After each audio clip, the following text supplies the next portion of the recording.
episode 657.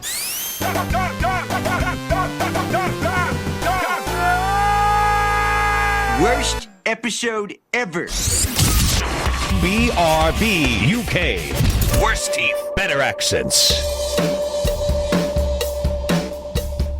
Hello, and indeed, ahoy, hoy, ladies, gents, and everyone else out there. I hope you're having a lovely one. It's episode 657 of BRB UK. I'm Dan, I'm one of your hosts. Good evening, good day, wherever you are. It's not only me, you lucky scamps. I'm also joined, and you're also joined by Tim. Say hello, Tim. Hello, Tim. And the helmetless wonder that is Coleman. Hi. No helmet, Coleman. Yeah. Don't have a helmet. No helmet. Don't tell me. No one tell my mum. No. Hell. Mate. Wow. I realised as I said it. out of context, people don't know that Amy was talking about it's helmets on almost like bicycles that's why before I the said show, it like that, Tim. which is, You I know. surely you've known me long enough. If there is some low hanging plums of a knob joke, I'm going to go there. Low-hanging plum. And then, Coleman then using the Ouija board motion to contact his mum. Anyway, right, fine. Say hello Good to start my the boy show, there as well, guys. mate. That's Dark brilliant. Well done. start of the day. Whoa! How are we all on this cheery Yeah, day? I was going to jump in and do that as well. Yes. Okay. All right. It's been a game. It's been a game. It's been a wow. Okay. It's been a game. It's been a It's been a day. gay old day. Wow. We are trying very hard to get cancelled today. If you've seen the pre-roll, Yeah. Coleman was also trying to get cancelled there as well. Yeah, are you sure you didn't hit your head on that ride? Wow. Coleman? Maybe so. I will say that it Please, has been a week are you of sure that's a good idea? not many new games for me to play, so it's been more dispatch. I did talk about the last episodes coming out, the last 2 episodes. I have finished that on my Steam Deck on my little commute to work.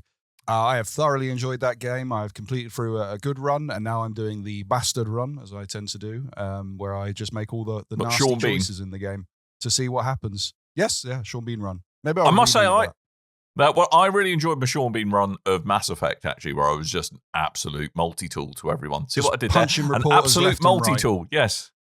There's one more time, an absolute multi. Anyone? Anyone? Any We heard it, takers? Dan. Yeah, all right, We did okay. We hear heard it. Just good. double check. All right, okay, It- thanks. it- Sorry, hold on. I've got a I rimshot titted somewhere. inside. Did you? Yeah. That's very kind of you. I would say that's an overreaction, Tim, personally. Sounds But it's hot. quite fun doing the evil man or Yeah. evil person run. I quite like it. It's quite Yeah. fun, which kind of goes because my default state is one of Paragon and trying to please everybody.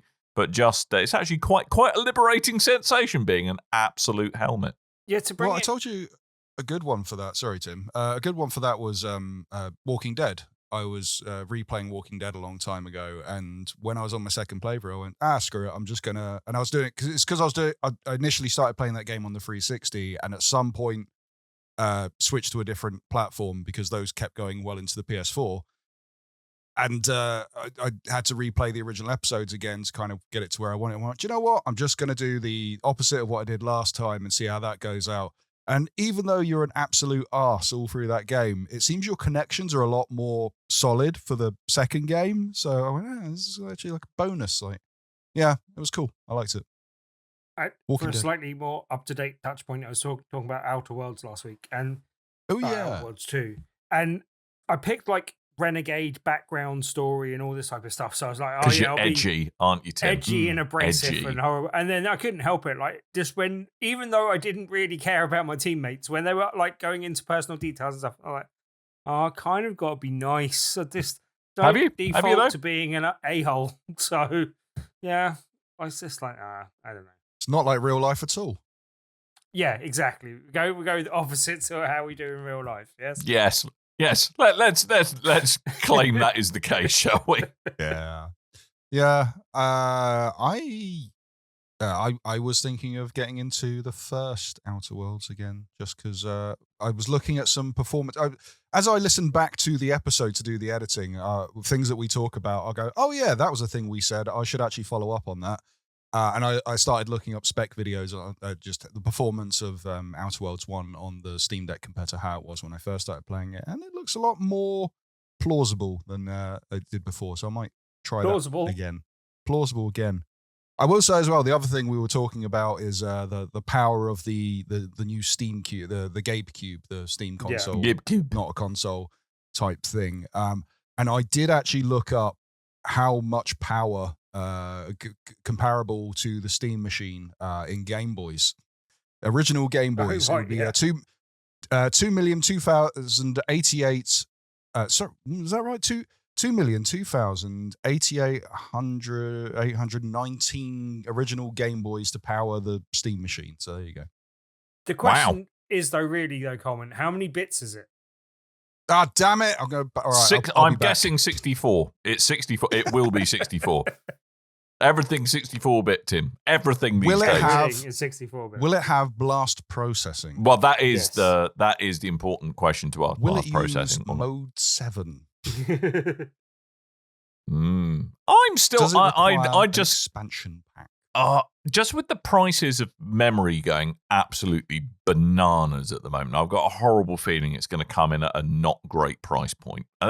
To me, it needs to land as near to 600 quid as it can. I heard Americans predicting $600, which sounds a little on the low side. Now, I know we'll probably get the equivalent in pounds or, direct. Did you see the Linus quote from Linus Tech Tips? Where he did I've kind of gone off Linus, but humour me. Fair enough. So he went over to Valve. He was one of the first people to drop their videos with impressions on it and stuff. And then it was basically quite a complimentary video. But then following on, he's had some quotes that aren't so complimentary. And one of them being like, he doesn't agree with what he thinks the price will be because he asked them if it would be console price. And they said, well, what do you think a console price is? And he went, I don't know, $500. And then everyone went very quiet and kind of looked at their feet. Oh, dear. So, yeah, price might be an issue with that thing. But that's the future. Shall we talk about the games we done played this week? Yes. To humour myself and because I like challenge mode on a podcast, we're going to let Tim go first, I think. Ooh. Oh, fair enough. Well, no, we'll let Tim go first. I was gonna try and play Clover Pit because I'm interested in that game, but I have not got to that. I'll hopefully get to that next week. Okay. We'll come back to that one.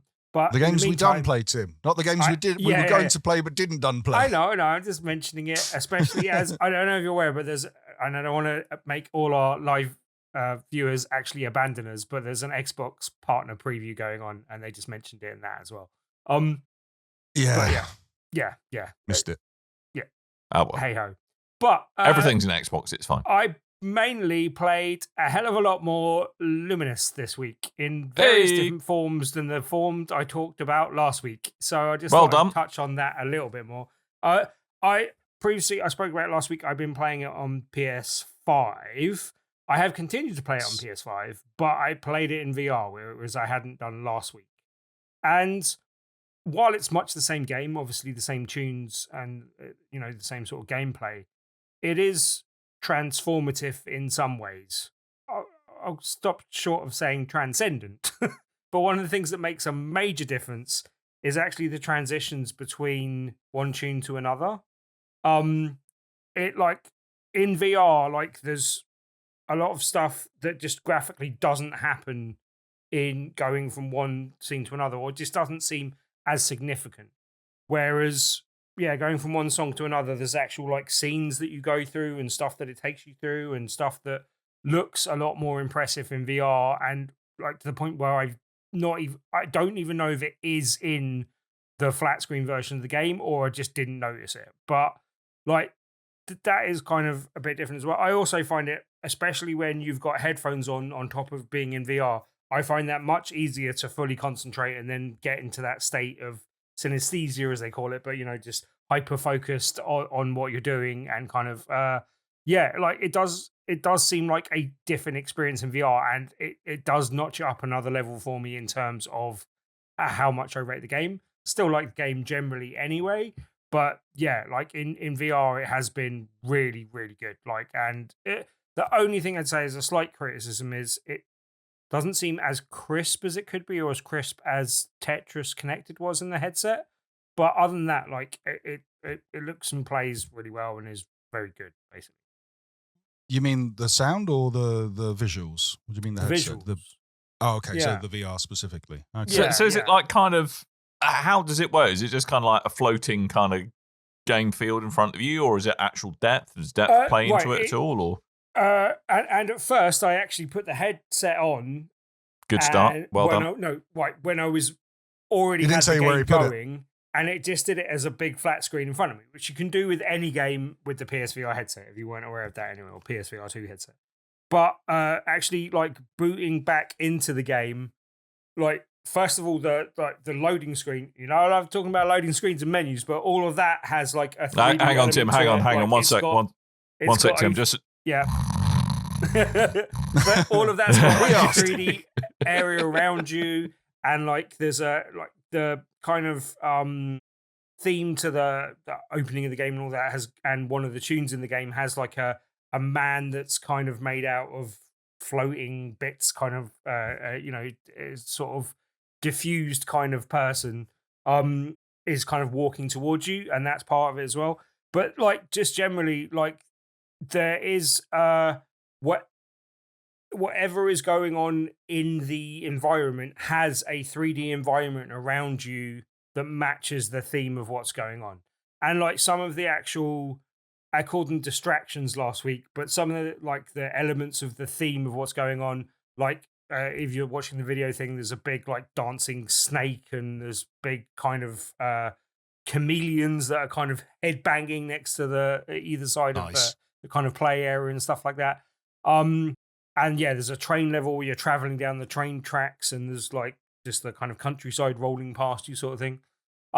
But yeah. So all this is happening around you instead of directly in front of you? Yes, instead of directly in front of you. So you feel much more immersed in what's going on in a really good way that actually, as I said, it does help you concentrate on what you're doing a bit more, but it also just feels a more encompassing kind of environment that's actually putting you in the center of things, rather than just having you being a voyeur to it, basically.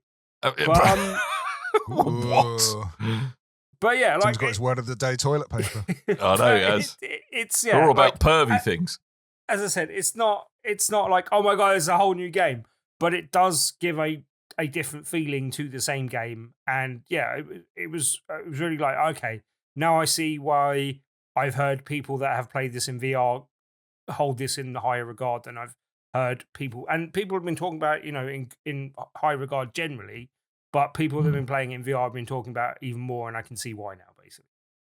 I will say that there is an appeal there that I can quite see. It's because like every day there's this big screen at Tottenham Court Road, and if you go inside there, it's like screens on all sides of this big room and the roof and stuff. And sometimes they do little events in there, and sometimes they just have like a big aquarium that's like or a little movie that's going on. Sometimes you get to play Tetris. That's pretty cool. But you stand in that, and when there's a big full motion video going on all around you and above you, and it kind of different scales, so that's pretty cool. So the idea of having all this going around, I think the only problem would be is I'd want to watch what was going around me when I'm that was going to be directly in front of me. Well, yeah. That was going to be my question, because I've always found it kind of comes goes with Lumines. Some of the backgrounds I feel like quite distracting, and it'd be interesting to me. That would be my concern with it in VR, that you just spend, like you said, Coleman, I'd probably be the same, just kind of rubbernecking what's going on around me rather than actually concentrating on playing the game. I think it gives you such a level of hyper concentration over and above what you would get without it, that, like, as I said, I called them distractions when I was just playing it in the flat screen mode last week, and I found them less distracting in VR than they are, even though, as I said, they're more all-encompassing. One of the things that ever so slight spoilers, but the last level in the game. That's spoilers for a puzzle game. A puzzle game. Exactly. That's why I said slight. Like, I don't think anyone will care too much, but if you really care, skip ahead a few minutes. Spoilers. The end of Tetris. There's a space shuttle. All right, just gonna. Right. But they do something slightly different for the last level, and it occurred to me when playing this that I don't know, because of the structure of the game is different in this one than it was, and I spoke about it, I won't go into too much, but basically the journey mode is broken up into segments, and you can restart even like midway through one of those segments. So it's a bit easier and more accessible to unlock all the songs through journey mode than having to just go from the start of the game like you did in the previous version, Lumines and Lumines Remastered. So it's easier to unlock all of those things. But I got to the last level and I was like, I'm not sure I've unlocked the last level in Lumines, despite how much I've played it and how much I've played it over the years. I'm not 100% sure that I've done that. So it's possible that this was available in other things and I haven't seen it. But it basically does a different thing for the last level. The last level is a standalone level, so it's not like a section of 4 or 5 like the previous kind of ones were.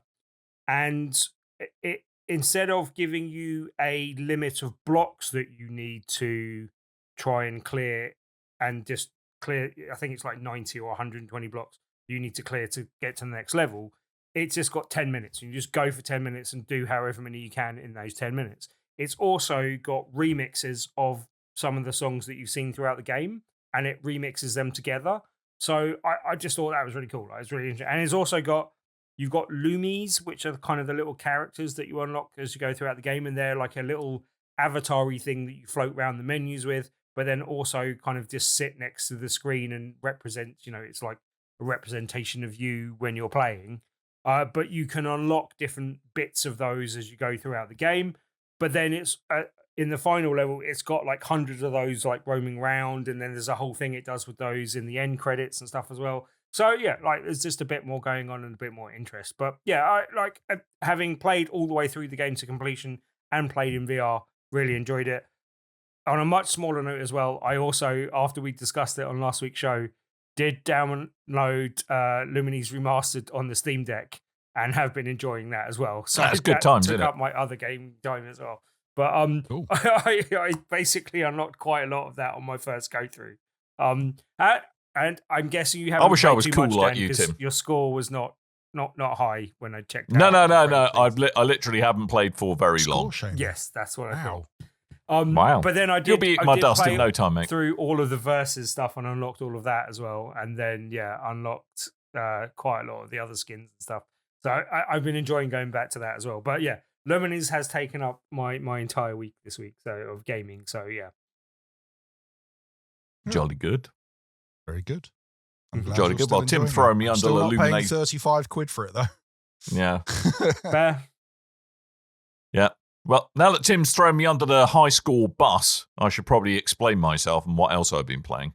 Well, I was just going to quickly remind that Lumines Arise is available on PC, PlayStation 5. It's out now. It's $32.99 to $34.99, depending on your platform.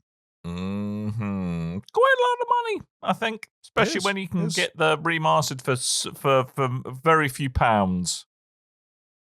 But you don't get the shiny visuals, Dan. Do if you strap They're two very Steam shiny. Decks to your face. I There's would like like VR. to see a big chameleon. My big geek head is what you're going to say. Sorry, My massive geek I just head. thought of a question. I just Yeah, thought of a genuine all right, okay. question. Oh, flipping heck. All right. Yeah. Tim, can you play with a regular DualShock controller? Or do you need a DualSense controller? In fact, one of the reasons I played more of the VR than I have of other VR games lately is because I could happily play this with my cat sat on my lap and not have to be waving controllers around. So I could play with the DualSense. I don't even know if it works with the other controllers. I think it probably does, but you can just play it with DualSense. So this might be a good one for you, Coleman. No motion sickness, and you can play with DualSense, so you can actually get some use out of your headset. Still 35 quid. Right, Yeah, Dan, wait for a second, what have you been playing? I've been playing a little bit. I've only sunk a couple of hours into it so far, of the Séance of Blake Manor, which came out at the end of October. It's available on Steam, on PC. Holy Blueprints Batman. What? Holy Blueprints Batman. Yes, indeed. And it's a really great little game. So the setup of it is, like all good games, it's set in 1897 in Ireland, everyone's favourite period of Ireland. I think we can all agree. Just like Ghost of Yoti. Yes, exactly. And you play a private investigator called Declan Ward, and you've been charged with trying to solve the disappearance of a young lady in the kind of build up to a séance that's due to kick off in a couple of days' time at Blake Manor. So you're kind of there to try and piece it all together, understand who she was and why she's disappeared, and you've kind of got to speak to all of the cast of characters at Blake Manor, of which there are many, from druids to someone who's basically Basil Fawlty but Irish. Excellent. If you're having a séance for someone that's gone missing, I'm saying no, it's not the séance. Well. Yeah, no, okay. It's not that, you bloody idiot. She was going to attend the séance, went missing. Right. Okay. And there's kind of all intrigue about the character there. There's a druid guy. There's kind of like a charlatan,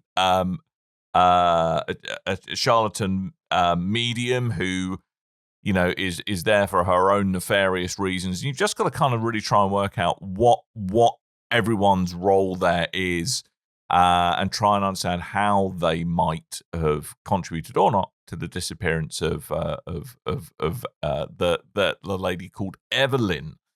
So it's got quite a nice art style to it. It's a bit like, I don't know if, I mean, Tim, come on, I know you'll know this art style, but it kind of reminds me a bit of kind of like Mike Mignola's artwork from Hellboy. It's got that kind of mid 80s, early 90s kind of comic book feel, very kind of striking colors, very kind of great use of light and shade in it as well. And it's kind of kind of a 2.5 to kind of 2.5D-ish, so that the environment's all in 3D, but the characters are obviously kind of 2D. But what's so great about it is the sheer attention to detail in that art. It's not just, here's a character. You've actually, like, one of the mechanics in this game is that you've kind of got to not only work out the clues from what you're being told, but also pick up on, you know, how the individuals look like. One lady, you notice, has got a tan line where her red wedding ring would be. So you think, oh, she's recently, you know. I always notice that. Yeah. It's so like she's, you know, she's recently jilted. Yeah, Coleman's on the prowl. Watch out. You know, it's just really nice how it's all about not only what you're being told and what you see in the environment, but also looking at kind of the people in front of you and what their characteristics are. It's essentially kind of an interactive detective fiction, I think is the best way to put it, but there's lots of different ways it can play out, apparently. So there's lots of depth of replayability, different ways you can fail immediately. The first playthrough I did, I failed it within 5 minutes because I got discovered somewhere where I shouldn't be in the hotel manager's office. And he was like, "What are you doing? Get out of here." Which I promptly did, being a well brought up chap, obviously. But kind of the interesting mechanic here is that it's all about, you've got to factor in the passage of time. Everything you do and every time you interact with the environment, it takes up a certain amount of time. And one of the things you've got to understand, and becomes very important as the game progresses, is understanding where characters are going to be at a certain time. So it's, if you wanted to, you know, have a sneak round someone's room, you got to make sure you're doing that at a time where you're confident they're not going to be in their hotel room if you're looking for clues.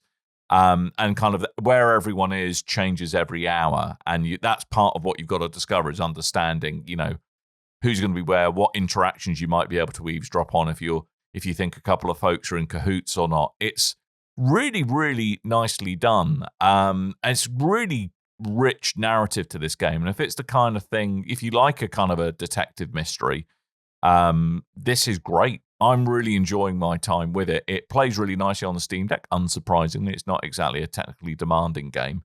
But the whole setup of it is brilliant. The sound design's awesome. The visual design I absolutely love.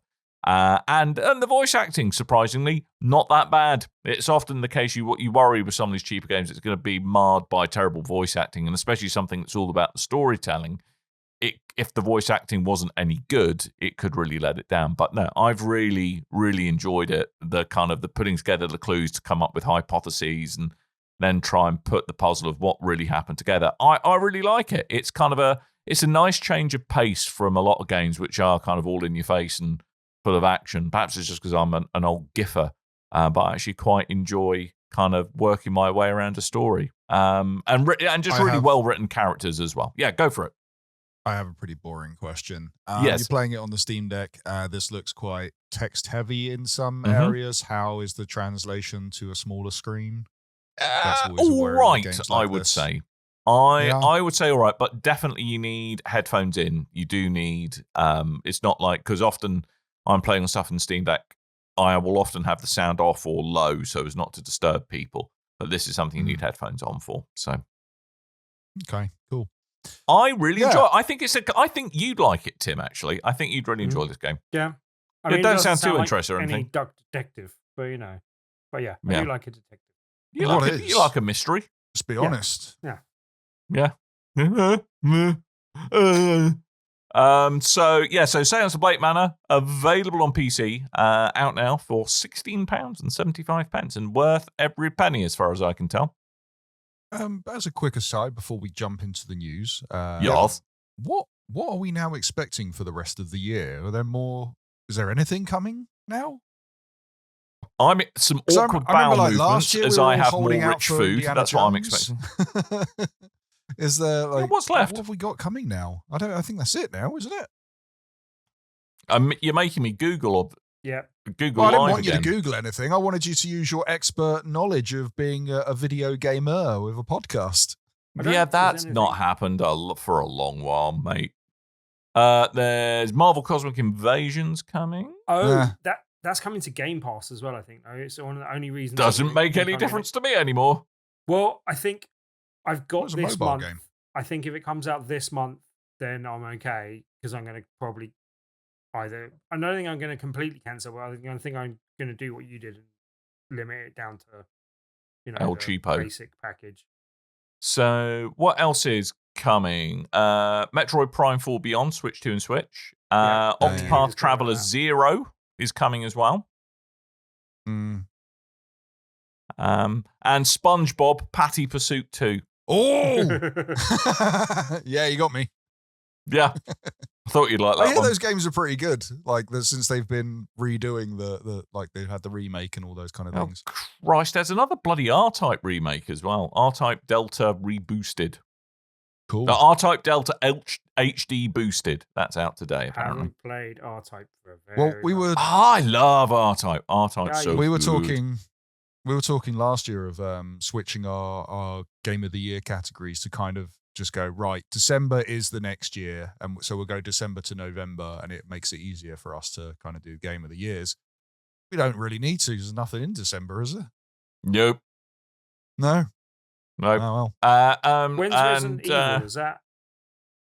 Next year. That was released in 1996, Tim. I'm trying to remember if there's anything else big. Might be 98, actually, to be fair. Terminator 2D No Fate is what I'm looking forward to. It may not be brilliant, but it's fine. Yeah. Yeah. There's a couple of updates to games that I'm excited about. There's a new update coming to Ghost of Yoti in like a week's time, I think. And I think there's one today for Mafia the Old Country that adds like a load of cars and skins and a first person mode for driving and stuff. That looks pretty I heard it was on sale. Apparently it's an offer you can't refuse. Very good. Yes! Well done, Dan. Have it. That game apparently did really, really well, and now they're getting to do the thing I wanted them to do. They're going to make a sequel to Mafia the Old Country with that same team and expand on it. That's really cool. Tim, I'll lend you my copy when I'm done with it. Okay. I don't know if I care. I watch you play it, and then I think that's all I need, really. Oh, it's very good. Yeah, I might. If I get bored. Yeah, the only thing I can see that I'm really excited about for the rest of the year, as I said, Terminator 2D No Fate, Marvel Cosmic Invasion. But I'm thinking about it, like, it comes out December 1st, and I don't know if that means I'd have to pay for an extra month of Am I missing something here? What the hell is Marvel Cosmic Invasion? It's a bit like, X-Men's Legends, or like it's a scrolling beat 'em up with Marvel people, and I think you can switch on the fly between different characters. No, I do know what you're talking about. I think it's just because it's got the name that sounds like so many of those really bad mobile Marvel games that I thought it was one of those. Yeah. So whenever I see it listed out, okay. All right, shall we do some news? Let's do some news. Big news this week, and it's the Game Awards. The Game Awards nominations have come out. And, Never heard of them. Yeah, well, it's the fake Game Awards. We know the real ones are the BAFTA Game Awards over here in Britain. Yep. But yes, the Game Awards from old Jeff Keighley, they've announced what the nominations are for everything, including the Game of the Year. And the Game of the Year, no big surprise to a lot of people. I can't remember their name. There's a streamer that keeps popping into my feed, and they literally guessed every single one of the nominations correctly. So well done. Kingdom Come Deliverance 2, really good game. I need to get back into that. I think I need to rebuy that on console. I made the mistake of trying to play it on Steam Deck, which is functional. Okay. Isn't the best way to do it.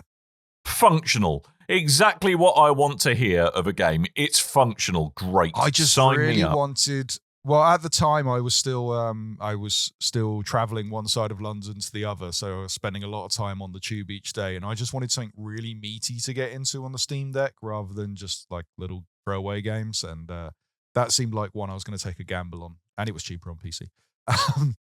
Hollow Knight Silk Song, Tim's going to get Tim's secret game of the year, I think. Yeah, good. Hades 2. Yeah, good. Yeah. Donkey Kong Bonanza.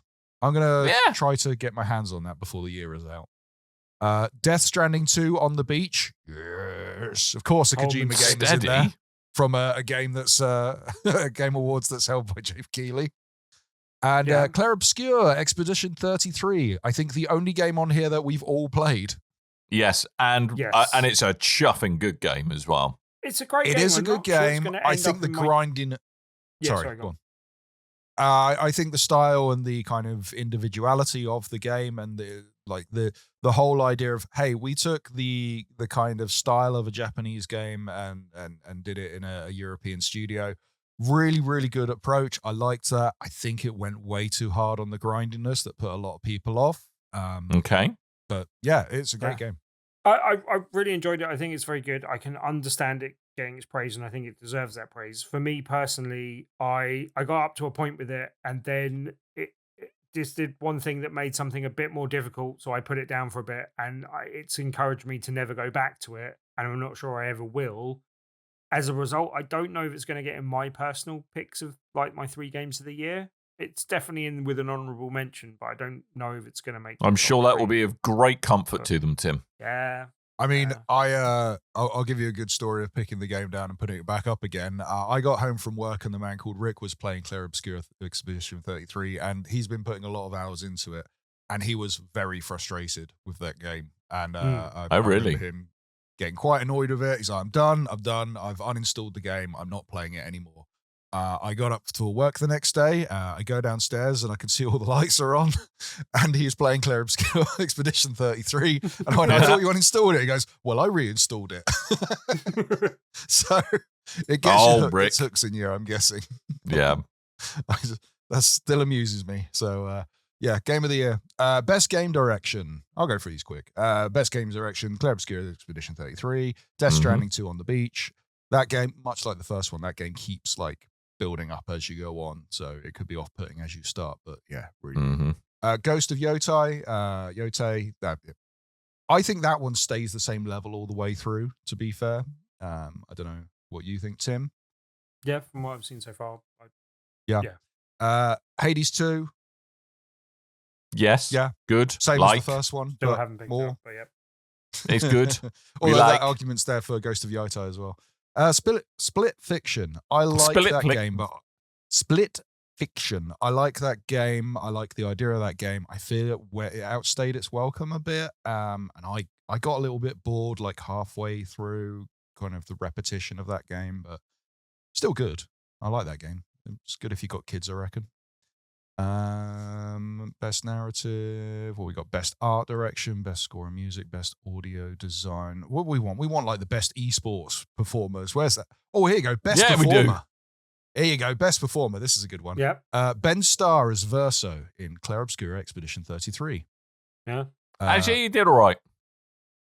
Konatsu Kato as Hinako Shamuzu in Silent Hill F. I need to get back to that. They patched it finally. I need to go back and play that. Erika Ishii as Atsu in Ghost of Yoto. I've been really enjoying them in that game. Jennifer English. She got slated, so I'd like to vote for her just because I think it's a really good performance, and I don't understand why it got so much criticism apart from internet misogyny. But hey. She does good, dry humor that isn't like that kind of obnoxious humor. The kind of like Aquafina in any film she's in that annoys people. Jennifer English as Melee in Clair Obscure Expedition 33. Charlie Cox as Gustav in Clair Obscure Expedition 33. You got to throw him in there. He's a Marvel guy and he's in a video game. Of course you got to throw him in. Troy Baker as Indiana Jones. I don't think it's a good performance. It's a good Harrison Ford impression. Harrison Ford. Yeah. Right, but I think it's that is a hard thing to do because people know that character so well. Yeah. That I do actually think and they know Troy Baker so well that it's easy to hear any discrepancies. So I think he did a very good job of that. I think didn't they modulate his voice slightly as well?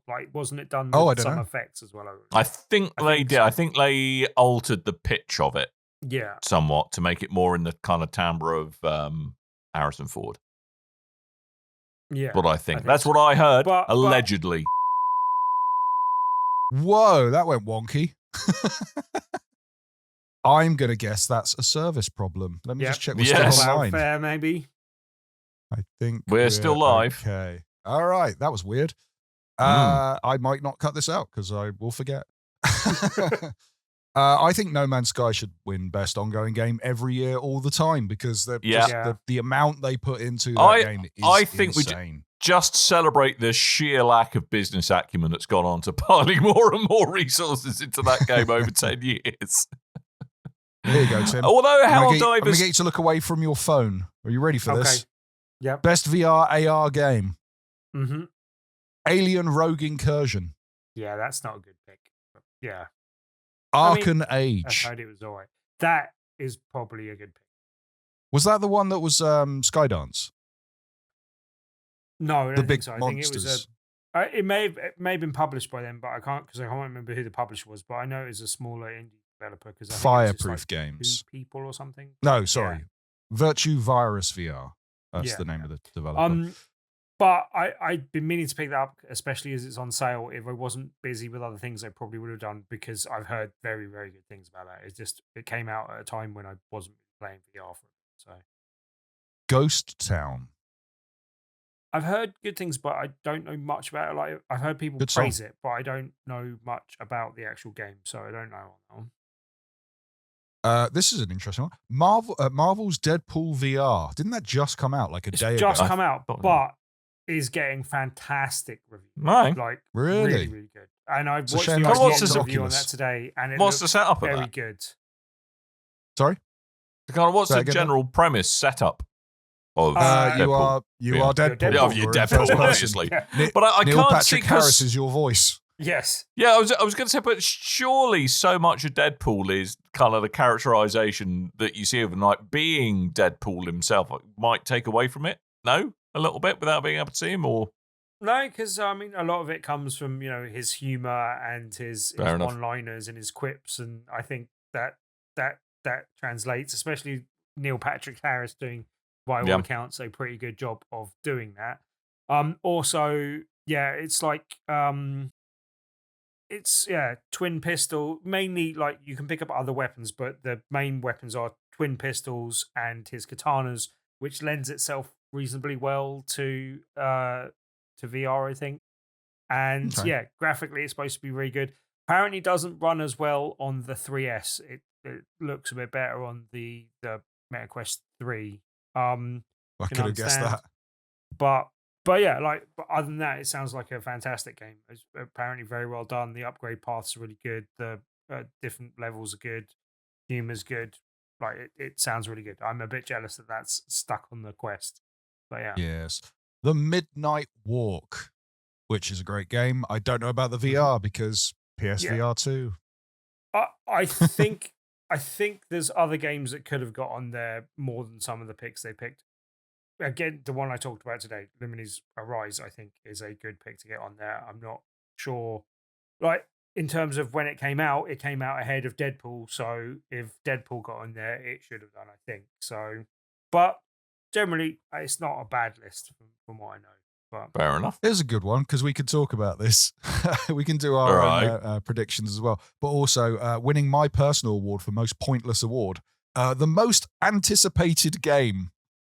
No, you don't put that in an award ceremony. Like that's what you do at the end of whatever E3 is now. Oh, bless. Grand Theft Auto 6 is in there like that's going to come out next year. It doesn't have to come out next year, but it will be out next year, I reckon. 007 First Light. I'm looking forward to that. Yes. Sorry. I'll go. Let me say all these first, and then we can give our picks. You got 007 First Light.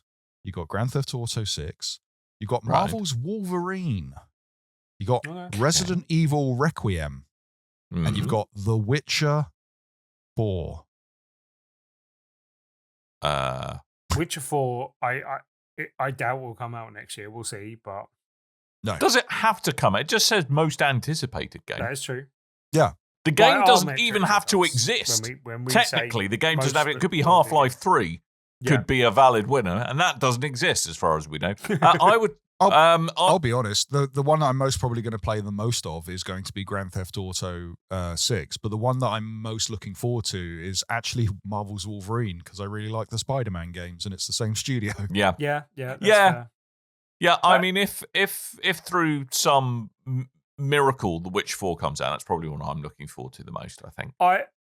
My only concern with Marvel's Wolverine is that we haven't seen much of anything of it yet, and that makes me a bit hesitant that it will come out that soon, but I am very much looking forward to it.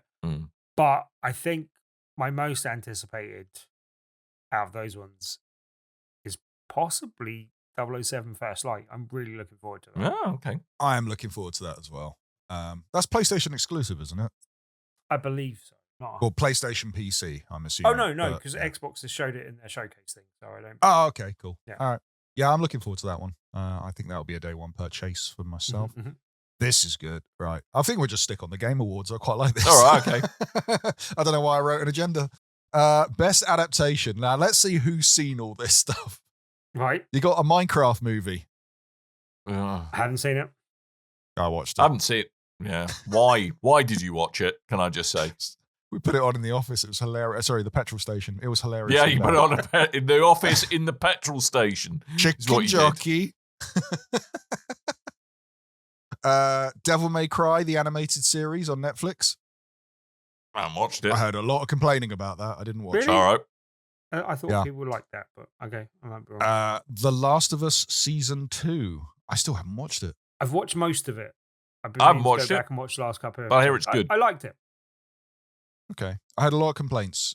People, but the comparisons to the video game specifically, which I don't think either of you played. I haven't played the second video game, so I don't care. Yeah, and I quite like to catch up with the where the story was going because I did play the first game and then didn't play the second. Splinter Cell Death Watch, which I did not know existed. No, I didn't even know that animated series. I heard good things, but I haven't watched it. Might go. Yeah, it's another Netflix animated series. Yeah. He looks like David. The character there looks like David Letterman wearing some night vision goggles. Until Dawn, the feature film, which I've had on in the background. I was doing stuff. I need to actually watch it because I do actually want to watch it, even though I've heard it's awful. Yeah, I've heard that is absolute dog poop. Only just can't do horror films. Yeah. What have we learned about the value of video game adaptations into other media? We've got Fallout Season 2 coming, and I really we have like actually. That is very good. I really like Season 1. Yeah, Season 1 was very good. Hopefully they'll My partner's a really big fan of the Witcher TV show, which I've never been able to get past episode 2. So but she seems to love it. She has really fallen off since they switched out Henry Cavill for Liam Hemsworth. Yeah, I was going to say terrible things about the 4th season so much that I haven't even bothered to go and try it. Apparently, the viewing figures fell off a cliff as well. But yeah, Yeah, she did a couple of episodes, and before she started watching, I went, "Oh, by the way, there's a Witcher tie-in movie they just released as well called The Rats." And she's like, "Oh, I'll watch that after I've watched the season." And then she was like, nope. she got a couple of episodes in. She went, "Well, I'm done with The Witcher." I go, "What about the movie?" She's like, "No, it's done. It's dead. They killed it." That was good. We should do a show. Oh, maybe that could be one of our extra shows this year. We'll just talk about like film adaptations of video games and TV shows and stuff. Like I've been meaning, there's some stuff I've been meaning to get off my chest about the season 1 of The Last of Us that I've kept to myself for a while. So Okay. We'll let you have a rant. For reasons. We'll let you have a rant. Do we know when Fallout Season 2 is coming? Because I was looking at it the other day. December? Okay. Yeah, December or January, I thought. I can't remember. I'll know when it's out. I'll get a notification. All right, let's in your lots. Let's do it. The biggest award of them all. Oh. All right. Content Creator of the Year. Which of these are people that Dan's heard of? Are you ready? Okay. Smack me with we're them. not in the running again, yeah? No. Timothy Kenneth James Hibbs. Mr. Right, November gets my vote. No looking these up, Dan. You got to tell me who have you heard of here. Cardrell. How are you spelling that? Caedrel. Nope. What? Cardrell. Kai Sinet. How are you spelling that? Bless you. Kai Sinet. Kaicenat. Oh, not E.T. No, Please don't ask me to spell the next one because I will go brain dead.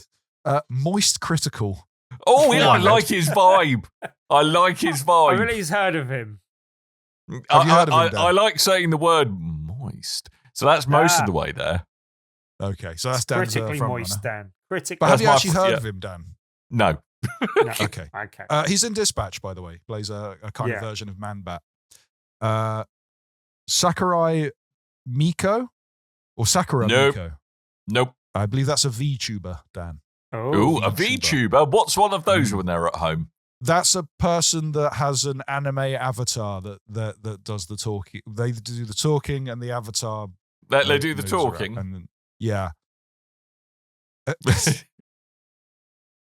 Oh, okay. Good hand actions Last one. there. Great video The content. Yep. Burnt Peanut, who doesn't have their own Wikipedia page, so I can't even look them up. The burnt peanut? The Burnt Peanut. Right. You could have made any one of those up apart from Moist Critical, and I wouldn't have known which one you made up. Although I would have probably guessed the burnt peanut was made up. Because I would have gone for Moist Critical being made up just because it's exactly the kind of name that would amuse me, and that's why Coleman would say it. If we didn't have a character limit for titles, I would call this episode Burnt Peanut Appreciation Society. Or Burnt Peanut for Content Creator of the Year. I kind of want to know Burnt Peanut. Who is Burnt Peanut? I don't know. You should watch Moist Critical, though. I reckon you get along with him, Dan. He's very deadpan. Yeah. Yeah. Burnt Peanut. I'm Googling. Burnt Peanut. Could someone explain the burnt peanut phenomenon to me? No. Is that the first answer? Yep. Can someone explain? Pensive- That wasn't written by me. It's like, hello, could somebody explain the burnt peanut phenomenon to me? I will be looking them up while I should be editing later. Pensive Games wants to say that they are also a VTuber. So there you go. Oh. They have an anime profile that they talk through. Is it a peanut? No, Tim, they're two different things. Yes. Yeah, she's Burnt Peanut. Shall we do? It looks like a peanut-based version of Skibbity Toilet or something. I don't know. I was going to on. say, let's do the best esports athlete, but none of them would have heard of them. Who is it? Who are these people? Oh, Nope. go on then. No. Brock Nope. Bork Sommerharder. What? Jung Chovy Jihon. Or Jihun. Okay. Nope. Jason Forsaken Susanto. Nope. We were so cool and down with the kids. We're keeping it 100. Yeah, we are. 6'7". Whatever that means. Kakaru Wannabe. Oh, Watanabe. Watanabe? Soul Menard Leonardo. Oh my God! Menardi? It's like podcasting with the Reform Party. It's dreadful. Oh, I think we should get them out, to be honest. Whoa, everywhere. steady. Hold on, I got Portsmouth behind me. Is there any Union Jacks out there by the seafront? I can't see anything. And Matteo Zaiwu Harbut. I think that was Matthew Herbo. No, Matteo. And that's Matthew. No, it's like Matthew. I bless you, but like Matthew. It's kind of that's pretty good. Matthew, bless you. Anyway, that's several minutes of all of our lives we're never getting back. That was fun. I feel so old. Yep. Thanks for the reassuring words. No, you're not, Dad. It's fine. You still got your finger on the pulse, popular culture. Tim's like, yeah, you're old. Yeah. No. Get used to it. I was going to see if I could find the sad horn, but I can't find it. The sad horn? Anyway, sad horn, Oh, right. Could be that one. I didn't know if you were looking for your own personal sad horn to turn it into a slightly less sad horn. But that's what Tim's doing right now. Not looking at his phone. He's just looking down at his stop looking at your phone. I'm saying what's coming to Game Pass. All episode. It's been Tim's top of his head. Yeah. Nice bald spot. People in glass houses. Going my way. Mate, I've got a glass dome. Your entire head is a bald spot. Your entire head is a bald spot. Let's get out of here. I think we should. Do you know what you need to do, though, before you get out of here? You need to go to bigredbarrel.com/store and buy things with my face on it. Buy stuff. Tim, mugs, they got my face on. T-shirts, they've got my face on. Other things probably have my face on as well. But it's not just my face. There's actual genuine quality artwork out there from very talented people from BRB. And you should probably put those things on a T-shirt or a mug or thing of your choosing instead. bigredbarrel.com/store. Buy my face. bigredbarrel.com/store. Get the shirt that says eating my dust. And then boy. Put his face against your chest when you wear it. Only if you wear it inside out. Good point. Only if you wear it inside out. Otherwise, that's the only scenario in which you would have my face on the inside of your shirt going. No one wants that. No one. Tim, let's move this on because I can feel imminently being cancelled creeping up on me. Tuesday is a Tuesday. Tell us about Tuesday. Tuesday is indeed a Tuesday, and each and every Tuesday we do an event called Tabletop Tuesday at the Loading Bar in Stoke, Newington. Each Tuesday we have a different feature game, and if you play that feature game, you have a chance of winning a copy of the game at the end of the evening. This week's feature game is Dumb Questions to Ask Your Friends. No such thing as a dumb question, apart from all of these questions, which aren't that dumb, but they're good. It's funny. It's a funny game. It's made by Big Potato Games, who make very good party games. Yay. This could be no exception. So if you want to come along, join the party, and possibly win a copy of the game just by coming along and trying it out in the evening, you can check more details, and they're actually already detailed on the right-hand side of bigredbarrel.com. There is a big button saying Tabletop Tuesdays. Click on that, and you will get more details. Or you can go and check out the details on our meetup page. Search for Tabletop Tuesdays on meetup.com, or just come along to the Loading Bar in Stoke Newington each and every Tuesday, this Tuesday particularly, to play Dumb Questions to Ask Your Friends. Excellent. Tuesday at the Loading Bar in Stoke Newington. Be there for Dumb Questions to Ask Your Friends. Tim, I found a game that I'm actually interested in that isn't Ticket to Ride or Jenga. Oh, what's that? I believe it was called Sound Waves or Sound Shapes, something like that. It's a card game where you have to identify what the noise is based on the waveform. And I went, that's quite cool. There's a game for Coleman. There's a game called Wavelength that's a very good game, and I like to teach people because the instructions are a bit weird, but it's a very good game. But I haven't heard of that. Yeah. I've got to see if I can find that game again. I saw it randomly in a shop. I need to pick a copy of that up because I reckon that will be the game I trounce my entire family out at Christmas this year. And let's face it, that's what the spirit of Christmas really is. That's right. And alcohol. Happy Christmas, everyone. I find that belligerence over playing something that should be lighthearted and fun when combined with alcohol is always a winning combination. So, and remember, as ever, if you do go to Tabletop Tuesday, Tim loves it when you look him longingly in the eye. Stroke him on the side of the face using the back of your hand whilst whispering, "You're my favourite little peanut." That's what Tim loves. If you do all of those things, he will buy you stuff. Is what he will do. None of what Dan do says all is of those true. things. All of those especially things. on this occasion. All right.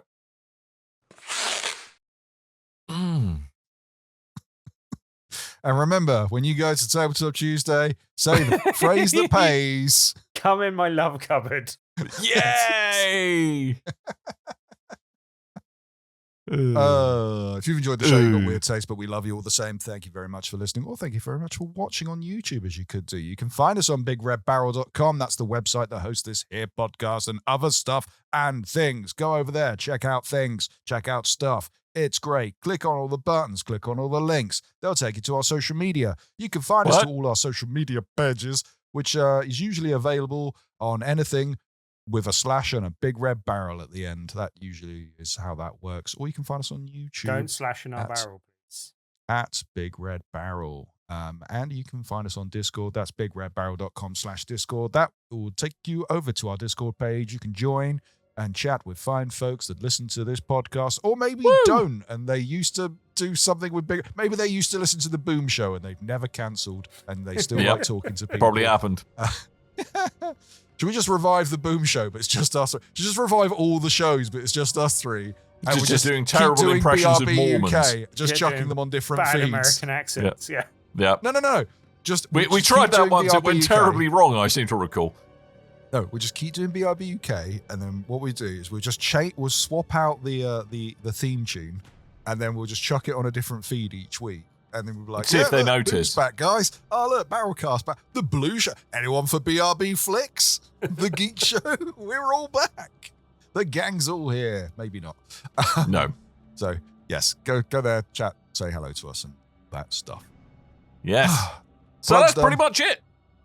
Pretty much it. Plugs. Go to all the places Coleman told you and left links for lovingly in the show notes for you.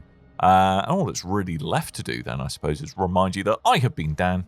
I might have been Tim. Tim says, come in my love cupboard. And most importantly, he loves it when you do. and So until most next time, dear importantly, listeners. Never record my bell-in. Mm-hmm. So, on that note, until next time, dear listeners, toodle bye.